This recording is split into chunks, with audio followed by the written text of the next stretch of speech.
Sister. Sister Malo. Prayer ba? Prayer ako na rin. Sige po, tayo po ay mag-umpisa na. Tayo po ay manalangin, tayo po ay pumikit, yumuko, nanalangin po tayo. Dakilang Diyos na makapangyarihan sa lahat, maraming po salamat sa iyo sa gabing ito, sa aming pagtitipon upang kami mag-prayer meeting sa mga kapatiran na narito. Maraming po salamat sa kanilang inilaang oras upang magbigay na silang papuri sa iyo at pasasalamat. Maraming po salamat sa araw na to na yung kaloob at patuloy mo kaming bigkisin ng iisang layunin, ang patuloy kang maitaas na aming Diyos sa kalangitan at patuloy ka namin sambahin sa Espiritu at katotohanan. Sa lahat ng bagay na aming inihiling, sa aming mga magagandang layunin, patuloy po namin tinudulog sa makapangyarihang pangalan ni Jesus. Ang lahat po tayo magsabi ng Amen.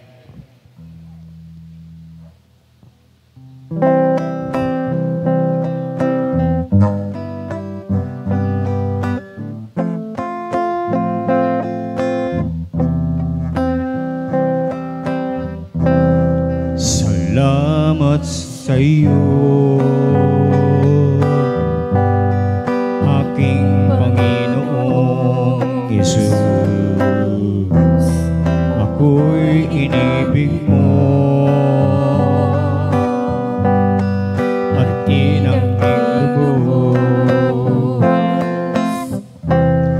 Ang tanging alay ko sa iyo, Panginoon, puso at kaluluwa, di makakaya na makapagkaloob. Mahaling hiyas, di gintong niluko, ang aking dalangin, o Diyos ay tanggapin. Tanging alay ko, nawa'y gawin. Ito lamang Jesus, kung iniling. Di ko akalain ako ay binigyang pansin. Ang taong tulad ko di dapat mahalin. Ang tanging alay ko sa iyo, Panginoon, buong buhay ko, puso at kaluluwa, di makaya na makapagkaloob. Mamahaling hiyas, ni gintong nilukog, ang aking dalangin, o Diyos ay tanggapin. Tanging alay ko, nawa ay gamitin. Ito lamang, Jesus, wala nang iba pa kung inihiling. Aking inihintay ang iyong pagbabalik, Jesus. Ang makapiling mo'y galak ang lubos. Ang tanging alay ko sa iyo, Panginoon, buong buhay ko, puso at kaluluwa, di makaya nang makapagkaloob.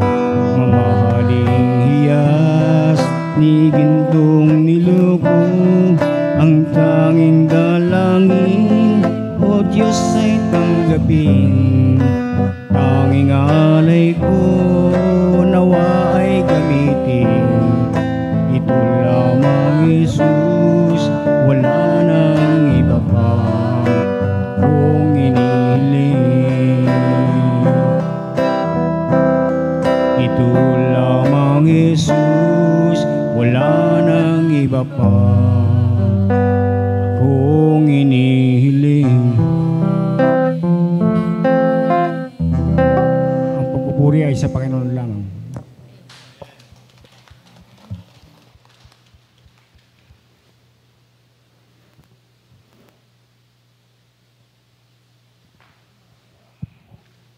Sige po, magandang gabi po sa bawat isa. Open na po yung ating mikropono para po sa ating pagpupuri sa Panginoon.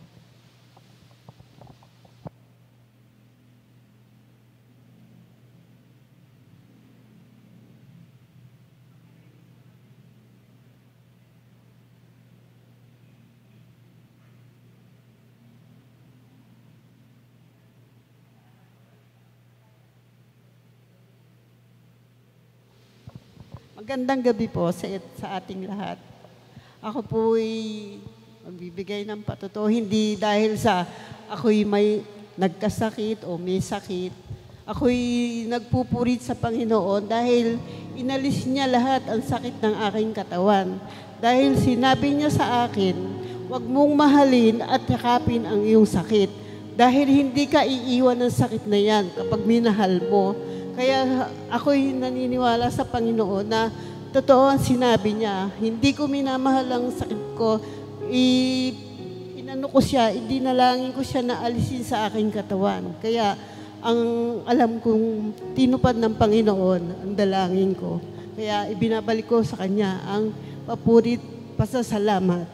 Salamat po. Magandang gabi po.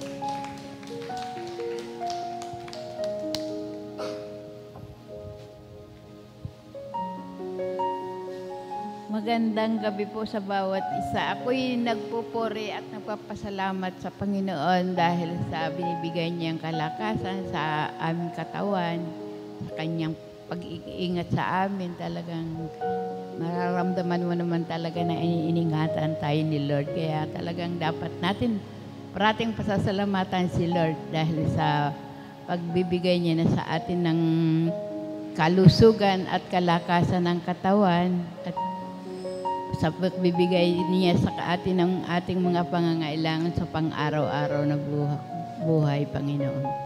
Maraming salamat po sa iyo, Panginoon, at sa iyo po ang lahat na papuri, pasasalamat.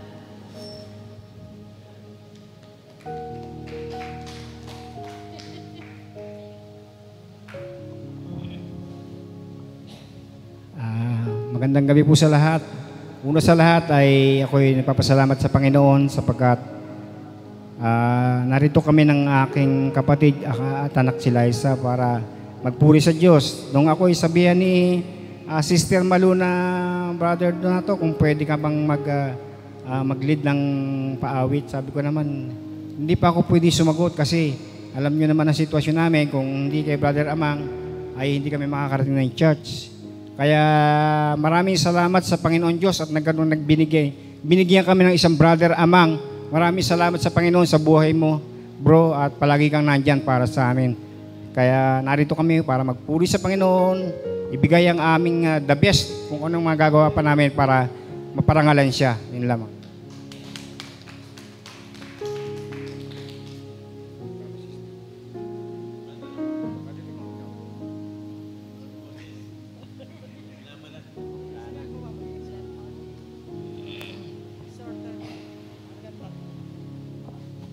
Amen. Nakaka-miss din po yung prayer meeting. 2 linggo na po ako din nakakadalo. Tandang-tanda ako po. Sabi ko, Lord, pasensya ka na. Anyway, salamat po sa Panginoon at na natapos po yung pagpagawa ng jeep. Almost 2 weeks din po yun, pero salamat sa Lord at natapos na rin. After po nun, masakit po yung aking likod, balakang. Sabi ko kay Brother Joey, ganun yata talaga tumatanda, no? Marami nang nararamdaman. Pero sabi nga ni Sister Dorothy, huwag mong yakapin. Go in Jesus' name. No. Pinalalayas ko po sa pangalan natin Panginoong Diyos yung mga nararamdaman sa aking katawan. Siyempre, pag tayo maraming nararamdaman, andyan yung balakid, yung hindrance sa paglilingkod sa Panginoon. Last Sunday, may Bible school kami, di po ako naka face-to-face. Talagang napaka-busy. Pero nag-online naman ako. Salamat sa Panginoon. Although naka-online, present pa rin po. Malaki kasing factor yung pag-absent ka. Bawas sa grade yun. Para din tayo nag-i-school talaga ng sa eskwelahan. So, salamat po sa Panginoon na nalagpasan ko po yung buong isang linggo na yon na maraming kaganapan sa aking buhay. Sa Diyos po ang papuri.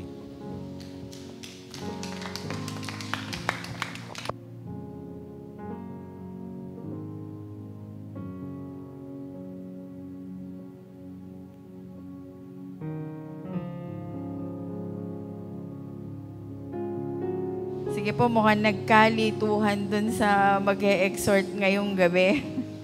So, samahan niyo po ako at manalangin po tayo. Father God, maraming salamat po sa pagkakataon na to na ipinagkaloob mo sa bawat isa sa amin. Dalangin po namin, Panginoon, na pakasaliksikin mo po yung mga puso't isipan ng bawat isa sa amin. Lord, pakitingnan mo po kung meron ditong mga karumihan, kasalanan sa aming mga puso, na isip, na salita, na gawa, patawarin mo po kami. Hayaan mo po, Panginoon, na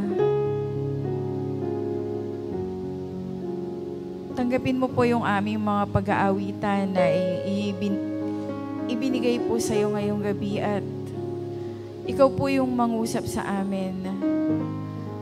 Lord, makapangyarihan po ang mga salita mo at dito po kami nananangan. At alam namin na kung panghahawakan namin yung mga salita mo, ikaw ay tapat, banal. Ikaw yung Diyos na hindi sinungaling sa iyong mga sa iyong mga pangako na amin pong i-claim. Maraming salamat sa iyo, Panginoon. Cover this place with your most precious blood. Cover this place with your Holy Spirit. Huwag mo pong hayaan, Panginoon, ang mga tangkanang kaaway sa dakong ito at sa bawat isang naririto, Lord. In Jesus' name. Maraming salamat po sa iyo, Panginoon.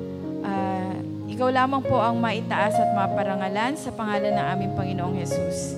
Amen. Amen. So, today po is prayer meeting, di ba? Prayer meeting. Kaya po, nandito tayo ay nagmi-meeting.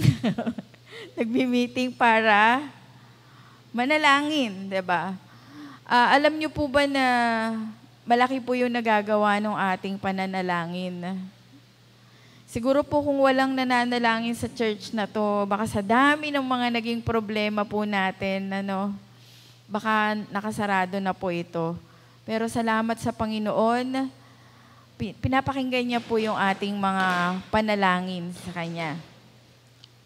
So nais ko po na, hindi po ako dapat nakatayo dito, pero sabi ko nga po sa inyo, mukhang nagkalituhan. So, pagbulay-bulayan po natin itong Awit chapter 20. Psalms verse 20 po. Sabi doon sa unang verse, maikli lang po ito hanggang 9 lang po baka po matapos natin. Ang Panginoon ay sasagot sa iyo sa araw ng kabagabagan. Itaas ka sa mataas na pangalan ng Diyos ni Jacob. Saklolohan ka mula sa santuaryo at palakasin ka mula sa Siyon. Alalahanin nawa ang lahat ng iyong mga handog at tanggapin niya ang iyong mga haing sinunog. Pagkalooban ka nawa ng nais ng iyong puso at tuparin ang lahat ng iyong payo. Verse 5, kami ay magtatagumpay sa iyong pagliligtas at sa pangalan ng aming Diyos ay aming itataas ang aming mga watawat. Ganapin nawa ng Panginoon ang lahat ng iyong mga hingi. 6. Talastas ko ngayon na iniligtas ng Panginoon ang kanyang pinahira ng langis. Sasagutin niya siya mula sa kanyang banal na langit ng pangligtas na kalakasan ng kanyang kanang kamay. Ang iba ay tumitiwala sa mga karo, ang iba ay sa mga kabayo, ngunit babanggitin namin ang pangalan ng Panginoon naming Diyos. Sila'y nangakasubsob at buwal, ngunit kami ay nakatindig at nakatayo na matuwid. Magligtas ka, Panginoon, sagutin nawa kami ng hari pagka kami ay nagsisitawag. Yan, nakaisang chapter po tayo. Chapter 20 po ng awit. Doon po sa verse 1, pansinin niyo po kung may mga Bible kayo, sabi, ang Panginoon ay sumasagot sa iyo sa araw ng kabagabagan. Kailan po ba yung mga araw ng kabagabagan? Hirap banggitin, kabagabagan. Parang tongue twister no? Kailan po ba yung araw na to ng kabagabagan? Di ba madalas po kapag tayo ay may mga problema, no? May mga gumugulo sa isip natin, may mga nais tayo na idalangin. Kadalasan nga, minsan, kung kailan lang merong kabagabagan, tsaka lang nagpe-pray. Ganun po ba tayo, mga Kristiyano? Amen. Salamat sa Diyos. Hindi po tayo ganun, ano? Pero yung marami naman po dito na tumatawag sa Panginoon, kaya lang, kadalasan, naaalala po nila ang Panginoon kapag may problema na lang, di ba? Pero salamat po sa Panginoon kasi yung bawat isa sa atin, dumudulog sa Panginoon, hindi lang kapag may problema, di ba? Kailan ba tayo nagpe-pray? Lagi tayong nananalangin sa Kanya. Every time na may service tayo, di ba? Every time na tayo ay nagpupuri sa Kanya. Siguro bago tayo matulog or pagkagising or bago kumain, siguro nagpe-pray tayo, di ba? Tama po ba? Or may time po tayo ng pananalangin sa Panginoon. So napakaganda po nito. Pero pansinin po nyo yung nakalagay sa verse 1, ang Panginoon ay sumasagot sa iyo sa araw ng kabagabagan. So, kung yung everyday natin na mga lambing sa Panginoon, pinakikinggan niya, kapag daw po may kabagabagan tayo, may bumabagabag sa atin, may gumugulo sa atin, may mga problema tayo, ano po sabi dito? Ang Panginoon ay sasagot. Liza, pag may mga prayer items ka, panalangin mo, sasagot ang Panginoon. 'Di ba? Itataas ka sa mataas ng pangalan ng Diyos ni Jacob. Sino ba yung Diyos ni Jacob? Si Yahweh, 'di ba? Ang Panginoon. Verse 2, saklolohan ka mula sa santuario at palakasin ka mula sa Siyon. Imagine, doon Diyos, alam naman natin na He is everywhere. Nandito siya, 'di ba? Right now, andito siya. Tinitingnan niya tayo, pinakikinggan niya yung ating mga dalangin. Alam naman natin na kahit di natin banggitin, nababasa ng Diyos yung puso natin eh. Alam niya kung ano yung nasa isip natin ngayon, kung ano yung mga gumugulo, yung mga bumabagabag sa atin. Alam niya. Kaya lang, di ba, maalala niyo no sa Garden of Eden, si Lord, pumupunta doon lagi, kinakausap niya sila Eva at si Adan. Gusto niya tayong kinakausap. Whether it's kabagabagan or whether yung everyday na gusto niya tayong kakwentuhan. Kaya nga ako, lagi ko sinasabi na isama natin sa buhay natin ang Panginoon. Sa mga kabataan, sabi ko, isama nyo sa inyong tawag dito? Mga pangarap, ang Lord. 'Di ba? Tayo sa everyday natin, isama po natin ang Panginoon sa araw-araw nating pamumuhay. Pero sabi nga dito, lalo kapag may kabagabagan daw tayo, ang Diyos yung sasagot sa atin. Sasaklolohan niya tayo mula sa santuaryo niya. Imagine from the heaven, yung throne niya, as hari ng mga hari, napakayaman po nung Diyos natin, napakamakapangyarihan nung Diyos natin. Kahit ano pa yung hingi natin sa Kanya, sabi dito pwedeng-pwede niya tayong saklolohan. Sasaklolohan ka mula sa santuaryo. Kung tayo ay nanghihina, palalakasin ka mula sa Siyon. Pero ano po kaya yung gustong makita ng Diyos sa atin? No? Sabi naman natin, may mga nagsasabi, hindi naman lahat ng prayer natin sinasagot. Maybe it's because depende na rin po siguro sa pananampalataya natin. Kung nananampalataya pa tayo na gagawin ng Panginoon yun. Or baka naman nagdududa pa tayo na kayang gawin ng Diyos yun sa buhay natin. Diba? Pero kayang-kaya po ng Panginoon according to His will. Kaya nga po ang sabi, kung mananalangin daw po tayo, according sa kalooban ng Diyos. Kasi minsan naman baka nangungulit ka sa Diyos, hindi naman pala yun yung kalooban.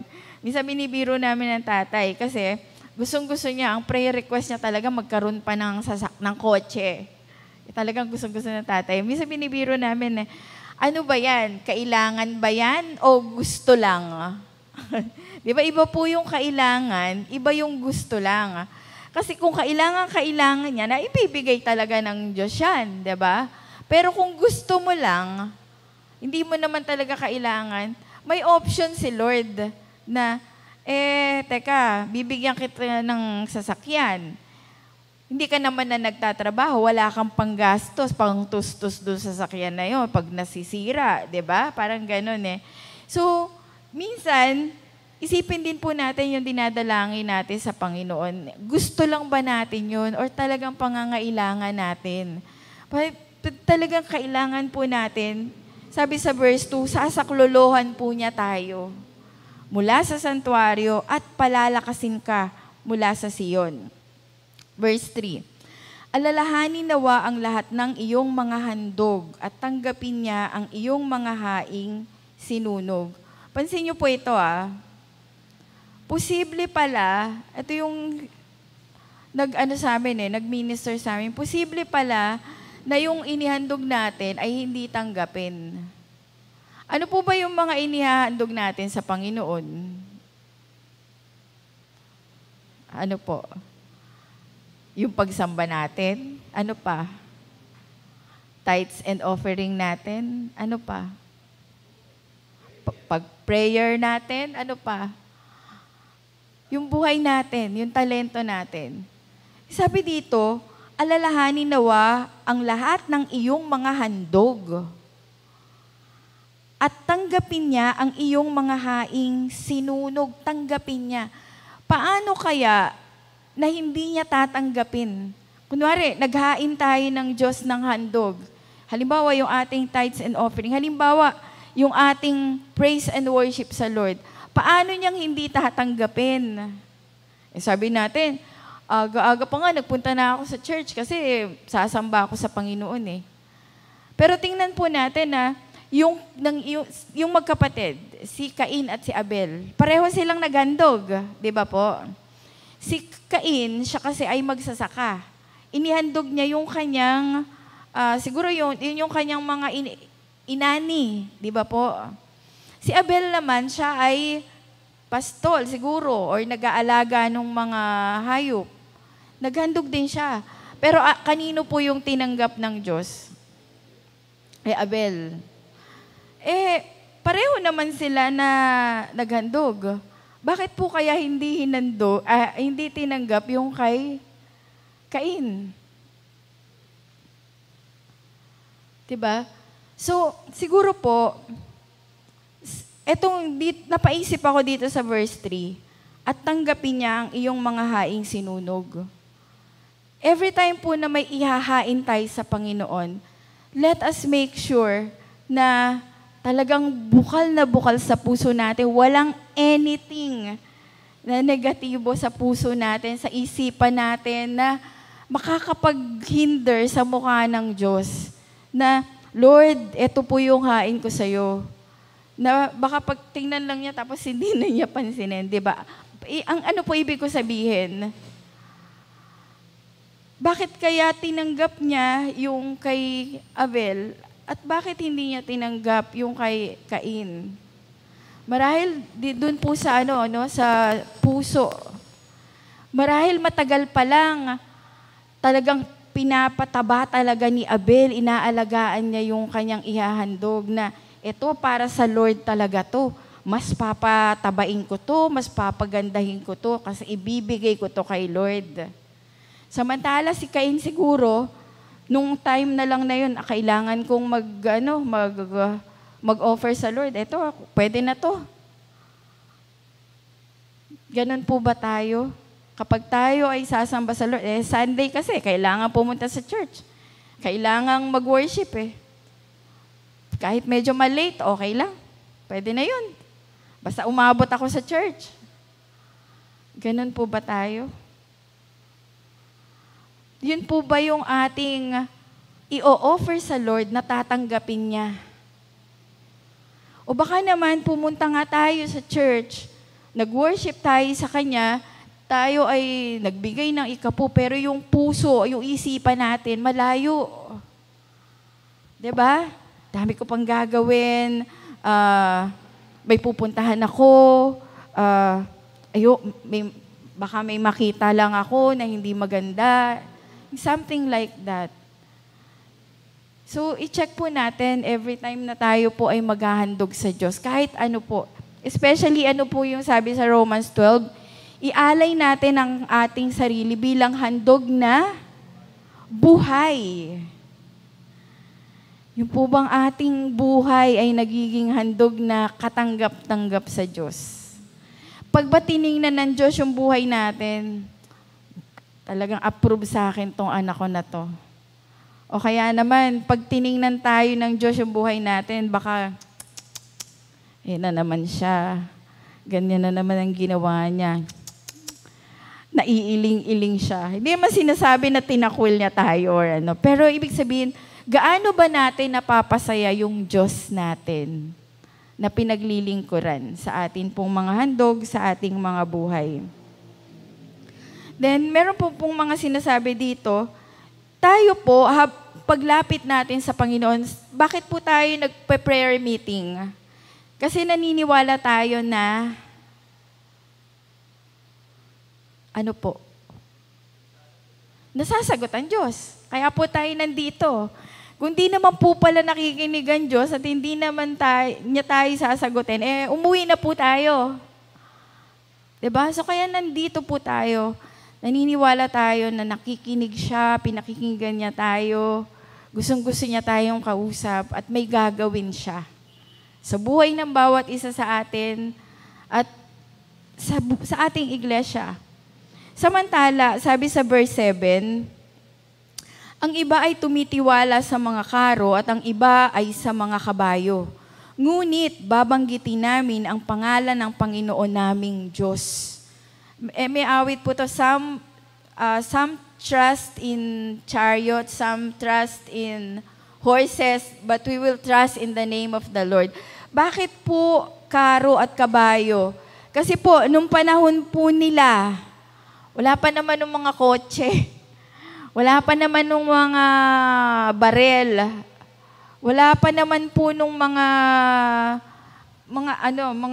malalakas na panglaban, pandigma na ginagamit ngayon. Wala pa po noon. Sa kanila po, that time, kapag meron kang karo, pag meron kang kabayo, mayaman ka. Pag marami ka noon, mas madalas mananalo ka sa gera. Kaya sabi dito, kapag yung kinakaaniban mo na grupo ay maraming karo at maraming kabayo, confident na sila, mananalo kami, magagapi namin yung pupuntahan namin. Kaya sabi, ang iba ay tumitiwala sa mga karo at ang iba ay sa mga kabayo, ngunit babanggitin namin ang pangalan ng Panginoon naming Diyos. Hindi natin kailangan ng karo. Hindi natin kailangan ng mga horses. Hindi natin kailangan ng anumang mga dito sa mundong ito. Ano po yung kailangan natin? The name of the Lord, 'di ba? Babanggitin namin ang pangalan ng Panginoon naming Diyos. Naalala ko po, meron po akong nabasa sa book of sa Old Testament po. Yung kay Elisha, kay Eliseo. Yung yung isa niyang tauhan, natatakot kasi sabi niya, naku, ang dami nating kalaban, paano natin matatalo to, ang dami nating kalaban. So nanalangin po si Elisha, sabi niya, Panginoon, i-open mo po yung mata nitong tao na to. Hindi ko po alam kung makikita ko itong chapter na to kasi biglaan tayo, no? Later, pag po babanggitin ko po sa inyo. Tapos alam niyo po kung anong ginawa ng Panginoon. Ini-open ng Panginoon yung mata doon pong tauhan ni Eliseo. Ano po nakita niya? Ang dami pala nila. Ang dami pong angels, mas marami doon sa kalaban. Akala lang po natin, iilan lang tayo nandito. Pero ang Panginoon, isinend dito yung mga angel para mag-minister po sa atin, para inutusan ng Panginoon, bigay mo yung kailangan yan. According sa kalooban ko, marahil ganun po. No? Minsan nakala po natin, parang ang laki naman ng Goliath na to. Ang laki ng problema ko. Para lang po tayong si David, pero si David, natalo po niya si Goliath. Diba po? So, ganun din po sa atin pong pananampalataya sa Panginoon, sa pagtitiwala natin sa Kanya, sa atin pong pananalangin, sabing ganun. Verse 8, sila'y nangakasubsob at buwal, ngunit kami ay nakatindig at nakatayo na matuwid. Magligtas ka, Panginoon, sagutin nawa kami ng hari pagka kami ay nagsisitawag. So, hintayin po natin yung answered prayer ng Panginoon sa bawat isa. Okay? Verse 7, ang iba ay tumitiwala sa mga karo, ang iba ay sa mga kabayo, ngunit babanggitin namin ang pangalan ng Panginoon naming Diyos. Amen? Amen po ba? Malakas po ba yung Diyos natin? Amen. Tayo po ay manalangin. Father God, we thank you. Salamat po sa mga salita mo. Makakapagpalakas po sa amin, Panginoon, kung kami po ay nanghihina. Salamat po, Panginoon, kasi weak naman po kami lahat eh. Ikaw lang po yung nagpapalakas sa amin. Weak physically, weak emotionally, minsan spiritually weak din po kami. Pero Lord, Ikaw po ay Diyos na malakas at makapangyarihan. Ikaw na aming pinapanampalatayanan. Ikaw na aming tinatawagan, Panginoon. Kung kaya lumalapit po kami sa iyo ngayong mga oras na to. Panginoon, pakinggan mo po yung aming mga idinadalangin sa iyo. Kung maaari po sana ay sagutin mo po ito.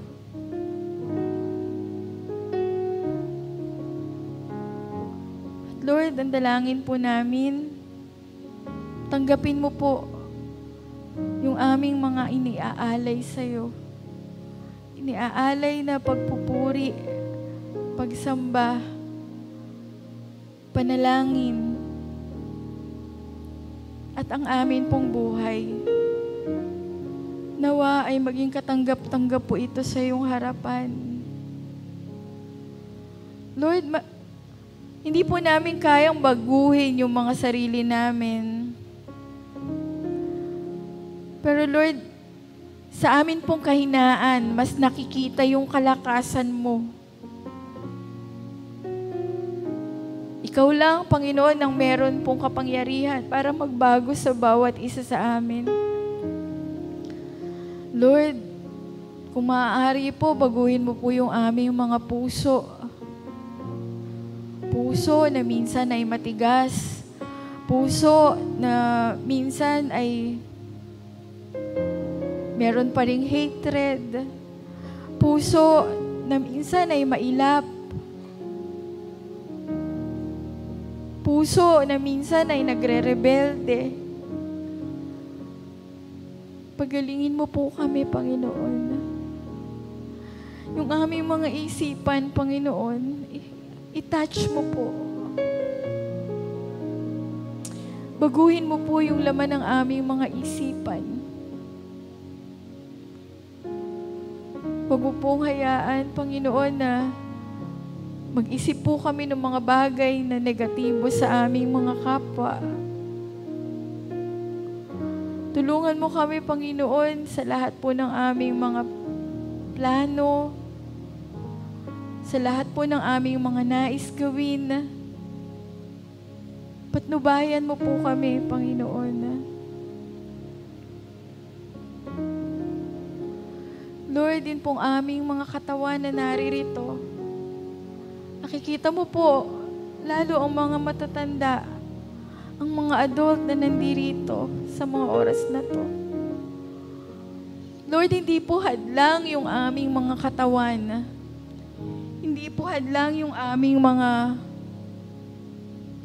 edad para kami po ay sumamba sa iyo. Lord, tanggapin mo po ang bawat isang naririto. Yun pong aming inihandog sa iyo na oras. Masarap manood ng TV, masarap mahiga, masarap yung komportable lang sa bahay. Pero Lord, nakikita mo po ang bawat isa na naririto, na naghain po ng kanilang mga buhay at oras para sama-sama ka po namin na makaniig. Sama-sama ka po namin na sambahin. Sama-sama po kami na itaas. Yun pong aming mga panalangin sa iyo. Lord, heal this church. Marami pong mga pangangailangan. Marami pong mga pagkukulang. Minsan, Lord, para kaming mahina. Pero Lord, sa hinang ito, sa kahinaan na to, Ikaw po yung malakas. Ikaw po yung maitaas. Ikaw po yung makita sa iglesyang ito, Panginoon. Kung gaano ka makapangyarihan. Kung gaano ka kumikilos.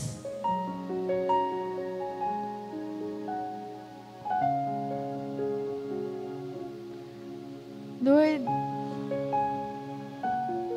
ituro mo po dun sa aming mga namiminuno, sa amin po kay pastora, sa mga leaders ng church, sa mga board, kung ano yung plano mo sa aming iglesia. At kung paano mo po isusustain lahat ng pangangailangan.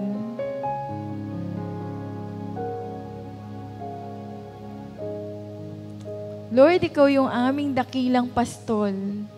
Ikaw yung aming Ama na hindi nagpapabaya. Sa iyo kami umaasa at nagtitiwala, Panginoon naming Diyos. Patuloy nakikilos ka sa iglesyang ito. Sa iglesyang ito, Panginoon, sasagutin mo po yung aming mga panalangin. Sa iglesyang ito, Panginoon, we declare na mapapapurihan ka, maluluwalhati ang pangalan mo, O Diyos.